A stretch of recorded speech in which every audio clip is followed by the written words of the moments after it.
I thought moving to a small town would bring some peace. After years of city noise, constant motion, and faces blurring by, I craved quiet. But the moment I crossed the town's border, something felt wrong. It's hard to explain, but the air seemed heavier here, as if the town itself was holding its breath. The first thing I noticed was the people, or rather, the lack of them. On paper, this place had a decent population, but I barely saw anyone on the streets. The few people I did pass gave me these strange, almost vacant stares, like they were watching me without really seeing me. It wasn't exactly unfriendly, but there was a distance, a coldness in their eyes that made my skin prickle. First, I shrugged it off. It was probably just small-town life, I told myself. Maybe they weren't used to newcomers. But the feeling lingered, especially at night. My new apartment was on the edge of town, not far from a forest that stretched into the hills. It was quiet, too quiet. No cars, no voices, not even the sound of wind through the trees. Just silence. And yet, there was something else. Presence. It was as if the town itself was watching, waiting. It wasn't long before I started noticing things. Shadows didn't fall quite right. I'd see them stretch unnaturally long against the walls, then snap back to their normal length when I looked directly at them. Once or twice, I could have sworn I saw something, a flicker of movement in the corner of my eye, but when I turned my head, nothing was there. Just empty streets, darkened windows, and that unshakable stillness. I told myself it was my imagination. Stress, maybe. Moving to a new place is hard, and this town was just different. But deep down, I couldn't shake the feeling that something was off, that something was watching me. It was a few nights after I'd moved in when I first heard it. I had gone out for a walk, needed to clear my head. The quiet had been gnawing at me, and I figured maybe a short stroll would help shake off the tension that had been clinging to me since I arrived. The streets were empty, just like before, but this time the silence felt more oppressive, like a heavy blanket pressing down on my shoulders. As I walked, my footsteps echoed against the pavement, louder than they should have been. That's when I heard it, the faintest of sounds, just behind me. Another set of footsteps, matching mine. I stopped and they stopped too.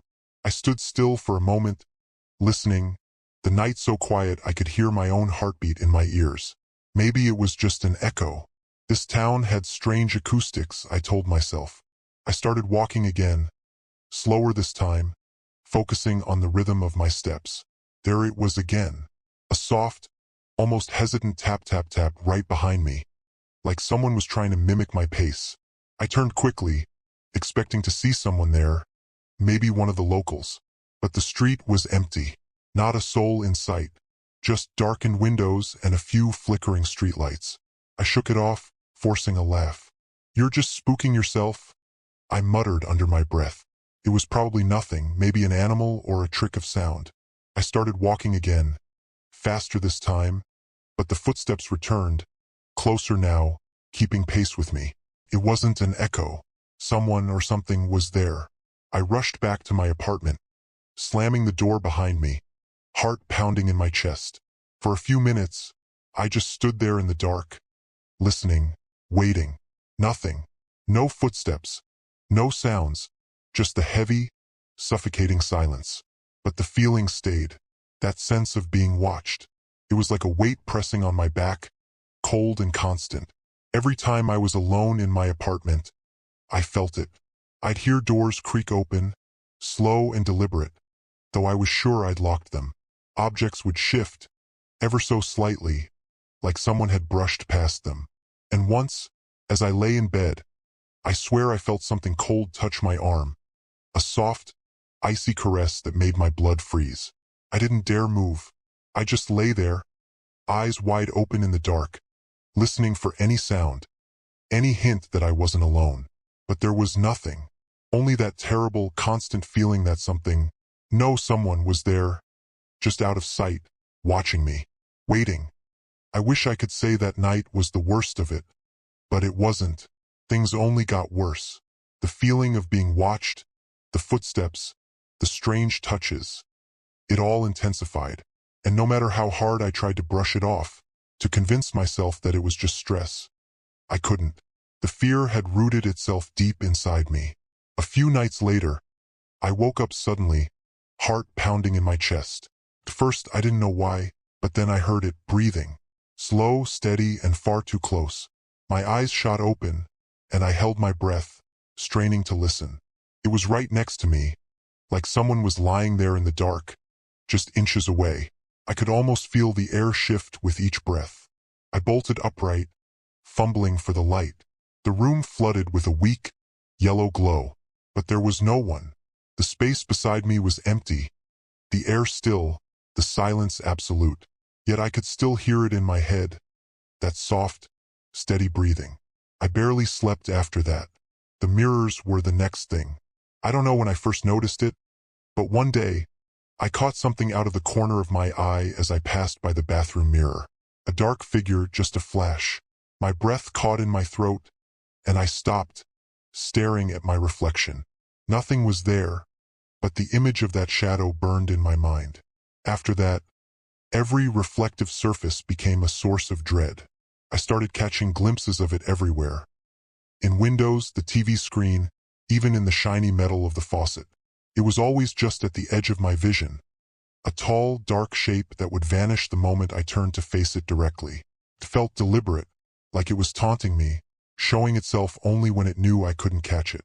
The worst part was that it wasn't just the house anymore. Wherever I went, that shadow followed. In the glass of store windows, in my rearview mirror as I drove, even in puddles on the street. I saw it. Always there, lurking, waiting. I started avoiding mirrors, covering them when I could. But that didn't help. It was everywhere, and I couldn't escape the feeling of being followed. It didn't matter if I was at home or walking through town. I could feel it, that constant, oppressive presence. I tried to rationalize it, telling myself I was just imagining things.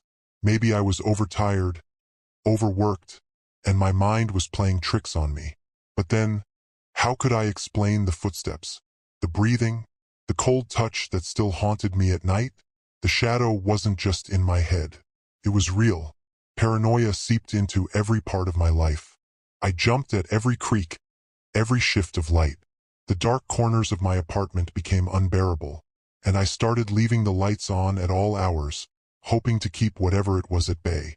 But no amount of light could chase away the fear, because the truth was undeniable now. Something was following me.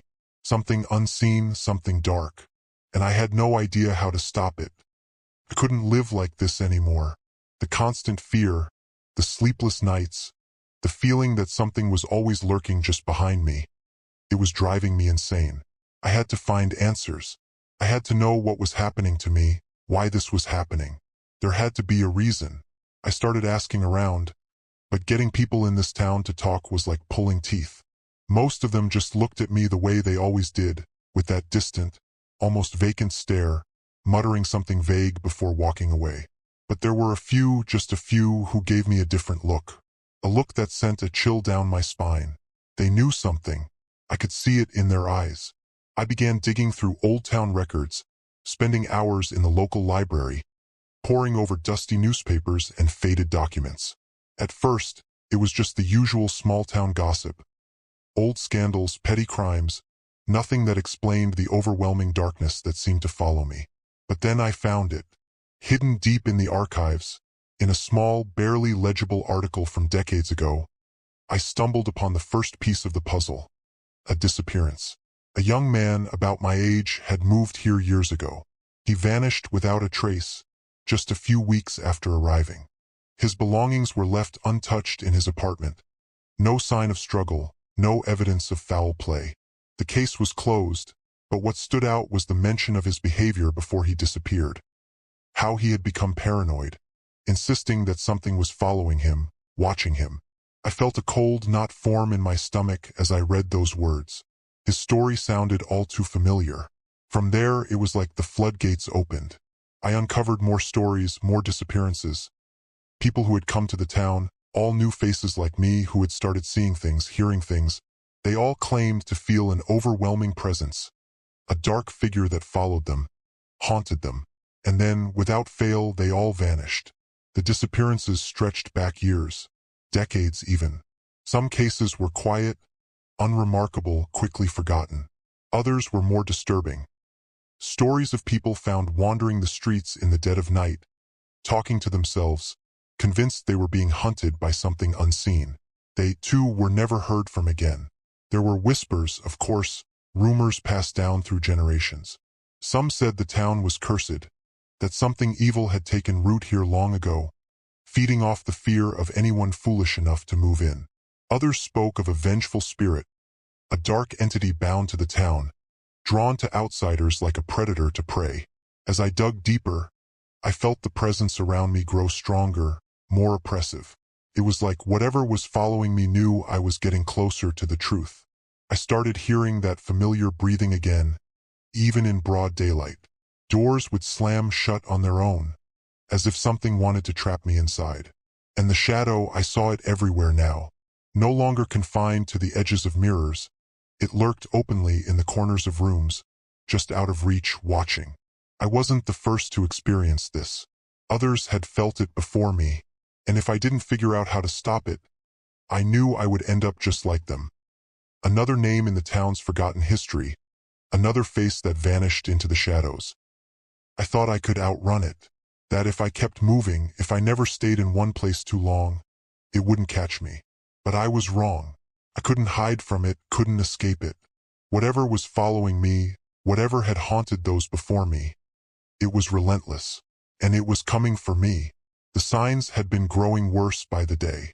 That night, I decided to leave. I packed a bag and drove aimlessly for hours, not caring where I was headed as long as it was far from that cursed town. But even out on the open road, the feeling remained. That horrible, crawling sensation of eyes on the back of my neck. The shadow was with me even then. I don't remember when I stopped driving or why. I just found myself parked on a lonely stretch of road, the forest looming on either side. The silence around me was suffocating, thick with the weight of something unseen. My headlights flickered once, twice, and then went out. That's when I saw it. Standing at the edge of the woods, just beyond the reach of the dying light, was the figure, darker than the night around it, tall and twisted, as if its form was struggling to hold together. It had no face, but I could feel it staring at me, its eyes boring into my soul. My breath hitched in my throat, and my body froze, paralyzed by an overwhelming wave of dread. It moved closer, slow at first, its shadow stretching across the road like black smoke. The air around me grew impossibly cold, biting into my skin, making it hard to breathe. The closer it came, the more I felt reality bending, warping around me. The trees twisted in on themselves. The sky above seemed to ripple and distort. The world itself was unraveling, and I was trapped in the middle of it. I tried to scream, but no sound came out. My legs refused to move. All I could do was sit there, helpless, as the figure loomed over me, its presence filling the space, consuming everything around me. It wasn't just a shadow.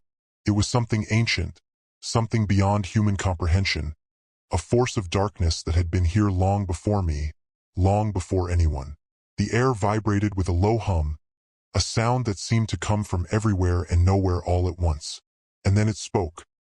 Not in words, but in thoughts, a voice that echoed in my mind, cold and infinite. You cannot leave. The realization hit me like a punch to the gut. There was no escaping it. This thing, this entity, wasn't just tied to the town. It was tied to me now. No matter where I went, no matter how far I ran, it would follow. It had chosen me just like it had chosen the others before me. The last shred of hope I had shattered in that moment. I wasn't going to survive this. There was no escape.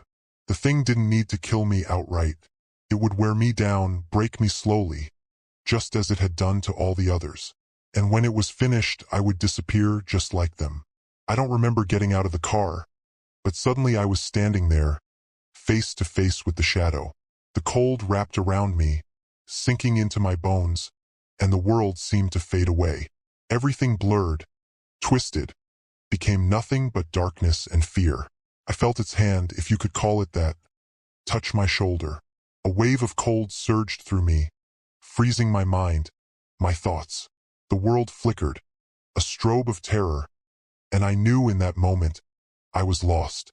As the darkness closed in, I wasn't sure if I was still standing there, or if I'd already vanished into the void, becoming part of the shadows, another lost soul claimed by whatever this was.